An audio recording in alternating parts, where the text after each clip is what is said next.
All right, welcome to section 4.3. 4.3 is going to be sort of like a throwback back to a lot of what you learned in geometry with just a little bit of new stuff. And that small bit of new stuff is going to be stuff that comes a lot more in chapter 5. And it comes back sort of with a vengeance in chapter 5. But make sure you understand the fundamentals of it when we get to it. So what we're going to be talking about is right triangle trig. Given the triangle below, find the 6 trig functions. So that's sine, cosine, tangent, and all the reciprocal ones. Using the Pythagorean theorem, the hypotenuse is going to be 5 for this triangle. And I don't have the pen currently selected. Sorry about that. It is 5. So again, you should be able to recognize this right away. But if you wanted to, you could say 3 squared plus 4 squared equals, we call that x squared. And you get x is equal to 5. 3, 4, 5, you definitely want to recognize. If I'm trying to find the 6 trig functions of theta, this angle, we're going to have sine of theta, cosine of theta, and tangent of theta. And then the reciprocal identities. So we'll have cosecant of theta, secant of theta, and cotangent of theta. Sine, remember, is opposite over hypotenuse. So you can start by labeling this if you wanted to. Opposite is 3, hypotenuse is 5, so 3/5. That makes the cosecant 5/3.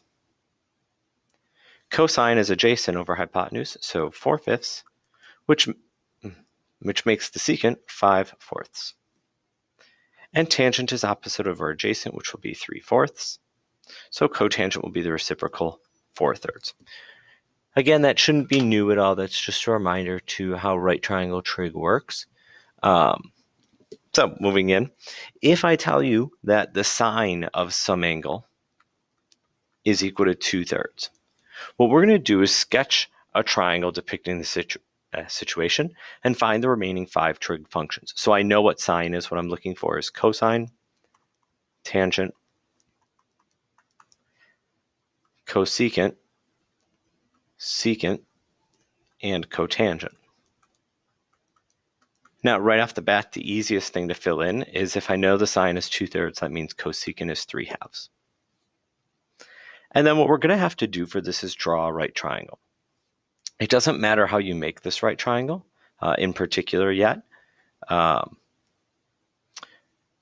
we'll talk more later on about how you could sort of figure out, because sometimes this triangle should just be shaped a little bit different.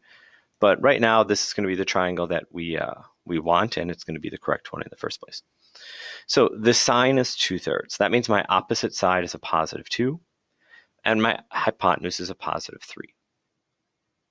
If I do the Pythagorean theorem here to solve for this, I'm going to be doing 3 squared minus 2 squared, so it's 9 minus 4, and then the square root of it.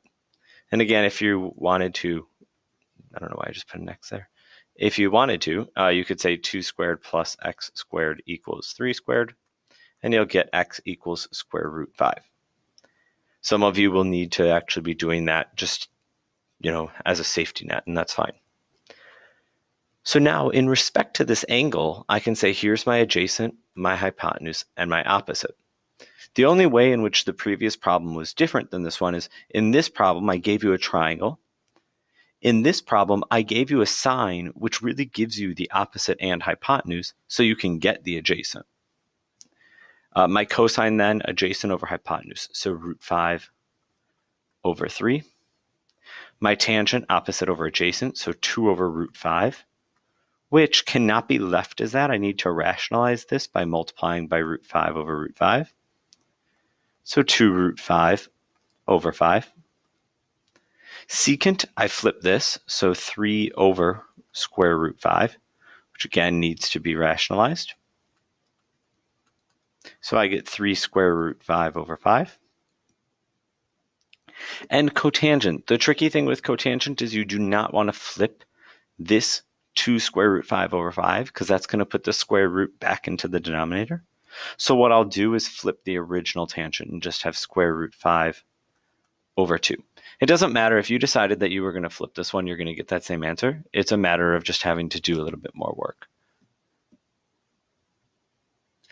All right, so next, Now we're going to move into the part of this where I was talking about having something that was a little bit new, and that is our trig identities. So the first 6 of these, not new at all, reciprocal identities. Reciprocal identities is when we can say that cosecant of theta is the same as 1 over sine theta. Secant of theta is 1 over cosine theta. And cotangent of theta is the same as 1 over tangent theta. So all of these functions are just reciprocals of sine, cosine, and tangent. Sine, cosine, and tangent are also reciprocals of cosecant, secant, and cotangent.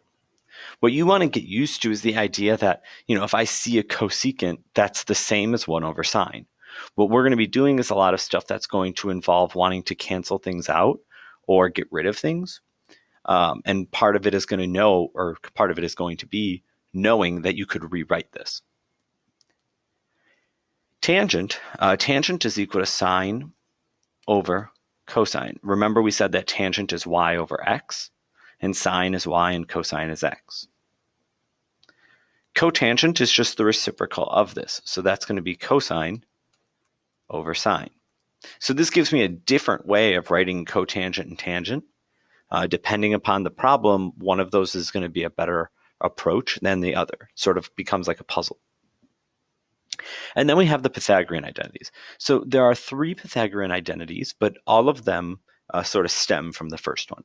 So the first Pythagorean identity, if you think of the idea of a squared plus b squared equals c squared, what the first one is sine squared theta plus cosine squared theta equals 1. So that is the first of our Pythagorean identities. The second Pythagorean identity comes from taking that same thing, sine squared theta plus cosine squared theta equals 1. And what you do is you divide everything by sine squared. So the actual Pythagorean identity now that you're going to get, sine over sine is 1. Cosine squared over sine squared, well, we said that cosine over sine is cotangent, so this is cotangent squared. And 1 over sine, well, 1 over sine we said was cosecant, so this will be cosecant squared theta. That is your second Pythagorean identity. Your third Pythagorean identity comes again from that first same thing, sine squared theta plus cosine squared theta equals 1. But now what I do is divide each thing by cosine squared theta. So in this first part, sine squared over cosine squared, we said sine over cosine is equal to tangent. So this will be tangent squared plus cosine over cosine gives me 1. And 1 over cosine we said is equal to secant. So this will be secant squared theta. Just as a side note, the way that I try and remember these, the first one you just have to remember, sine plus cosine when they're squared equals 1. What happens with this next one is people sometimes forget which ones go with what. So it doesn't matter if the 1 is first or second. You could think of both of them as having 1 plus. But then what I try and remember is the 2 tangent functions are the things on the left. So tangent squared, cotangent squared, those are both tangent functions. They're on the left side. And the co ones go together. So the co's stay together. So in their own equation, you have the cotangent and the cosecant.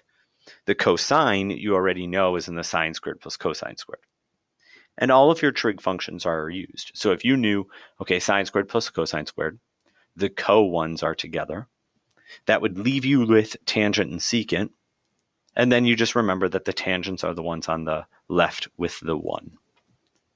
All right, all that we get into in those last 4 slides is just going to be some examples. I recommend going and watching them, especially this first slide, because that's the part that's not really new to you. The rest of it is that right triangle trig, which you're familiar with. So otherwise, write down some questions, try some of the homework problems if you want to get started.